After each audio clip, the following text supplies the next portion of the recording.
Good morning, everyone. Welcome to another episode of Wayne's World of Science and Technology. Today we're going to talk about frontline fixation. I've mentioned before that I talk to a lot of people on both sides of the conflict. I need to find out what everybody's thinking to understand what's going on, or at least to try and get as best a handle as I can. One of the things I've noticed talking to both sides is this absolutely insane fixation on the front lines. And when I say insane, let me work you through this logically. Both sides know that the other is trying to advance. Both sides are therefore fortifying the rear areas. So if you make a breakthrough, you then have another line of fortifications to face. You aren't going to be able to move that fast under normal circumstances, unless you get extremely lucky. Like you're talking less than one chance in 100 that you're going to pull something like that off, in my opinion. And I would really strongly suggest you check with people like Colonel Dr. Reisner and of the Austrian military and ask him what he thinks. Because this isn't just an amateur talking. This is somebody who pays attention to what the professionals say. And the professionals are basically of the opinion that the front lines aren't going to move a heck of a lot. They can't. So why is everybody fixated on the front lines? Well, that's where most of the fighting, that's where the exciting fighting is. And don't get me wrong, the front lines are important. If they collapse, either Russia or Ukraine, depending upon which side has the collapse, could be in really deep trouble. But the odds of them collapsing are so low that it's extremely unlikely, I guess the best way of putting it. So what should you be paying attention to? Both Russia and Ukraine have been engaged in a dueling long-range bombing campaign, a strategic bombing campaign. Both are doing their damnedest to wipe out the other's military-industrial sites. They want to destroy production. They want to take out every bit of weaponry that they can before it gets used. They want to take out ammunition before it gets used. They want to knock out fuel supplies. They want to destroy transport routes. And this is what's actually going to decide things. The front lines, if supplied, are not likely to move. If, on the other hand, either Ukraine or Russia can do something that strangles the other side's supplies to the point where they become combat ineffective, then the front lines will move. So we aren't going to see any moves quickly. I don't know how long the bombing campaign is going to take to actually have an impact, if it ever will. It might or it might not. My personal opinion is it is having an impact, but trying to explain why I think it's having an impact gets into lots of heavy logic, and when I've tried to explain it, people haven't been able to follow it, which means either I'm no good at explaining things, which is quite possible, or possibly I don't understand it myself, which is also quite possible. Look, I'm an amateur. I'm a hobbyist. I study war because it interests me. That does not make me a professional. I don't have high-level training from the officers academy. So there's a lot of stuff I just don't know. And hey, I'm will admit it up front. I have to, because otherwise, if I don't admit my faults, you aren't going to trust me. And trust is extremely important. So basically, my take on this is that we aren't going to see any movements. I rather expect this war, if there is no ceasefire, which I also don't expect to happen, and I'll cover that in a couple of minutes, to last for another year. It'll take that long to probably degrade things to the point where one side or the other just basically has to give up because they can't continue. It's a long war, folks. It's all about logistics, production, and logistics, and more logistics. Okay, so, sorry a second, I just put that one thought aside and I have to go back to it. The logic of why things aren't going to move.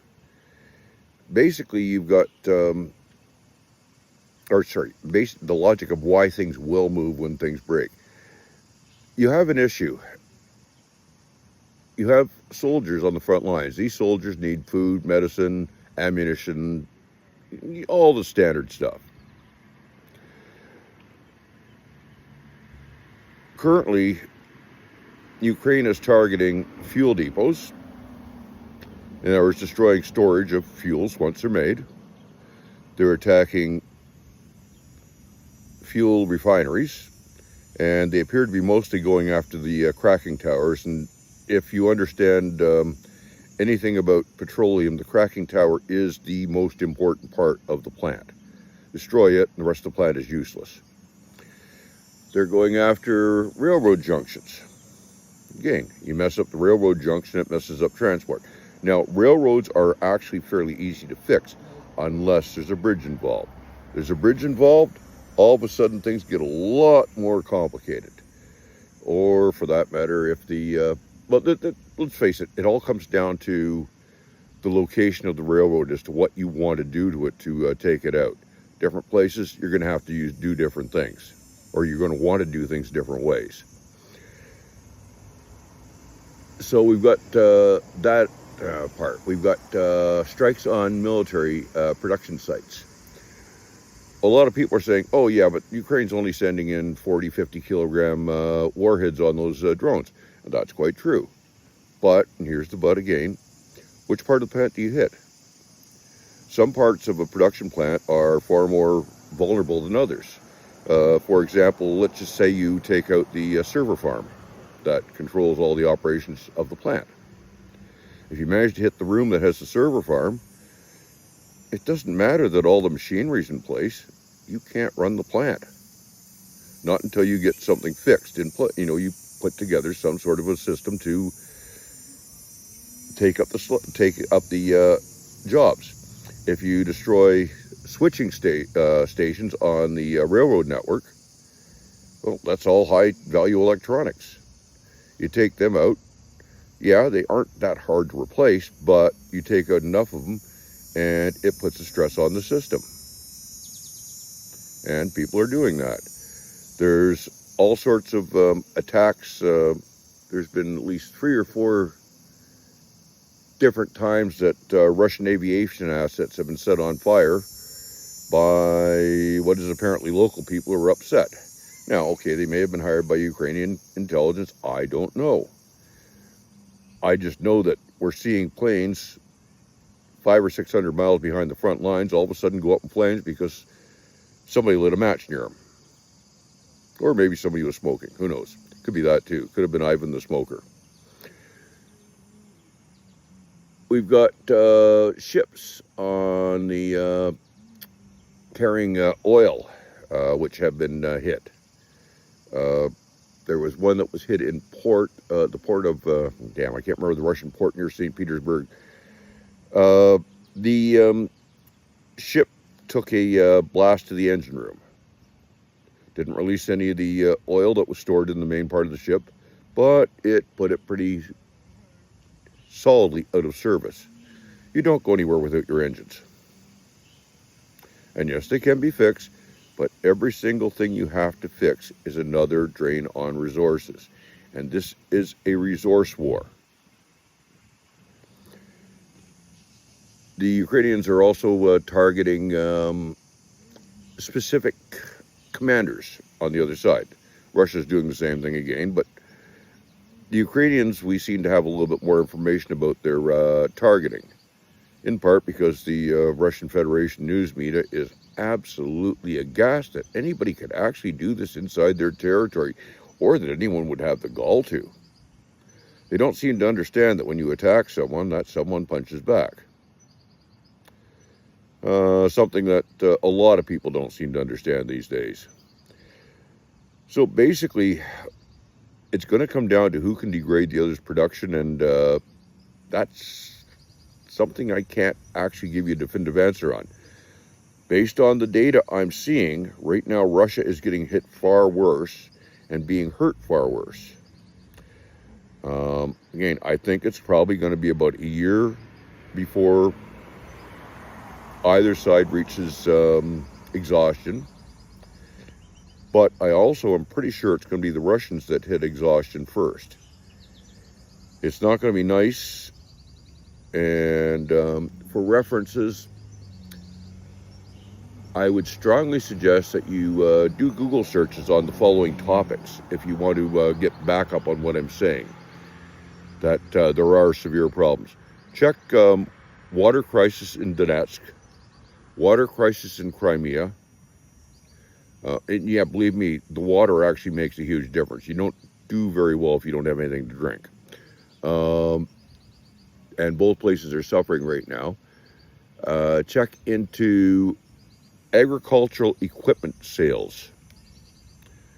That's another point that you have to watch. And check into housing prices. Now remember, Russia up until the Ukraine finally said screw it and sent a group of soldiers over the border officially, Russia wasn't under attack. But they're still losing all these things in the background. And because they're the ones that are on the attack, Russian media is so totally upset. I mean, Nazis are running around in our backyard blowing up our airplanes. That literally is what some of the Russian media is saying. And they want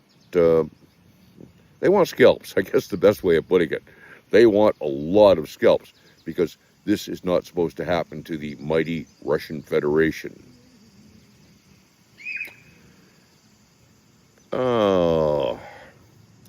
I don't know how many times I've heard, you go through the history books and you see people absolutely shocked in the histories that somebody dared to do it to them.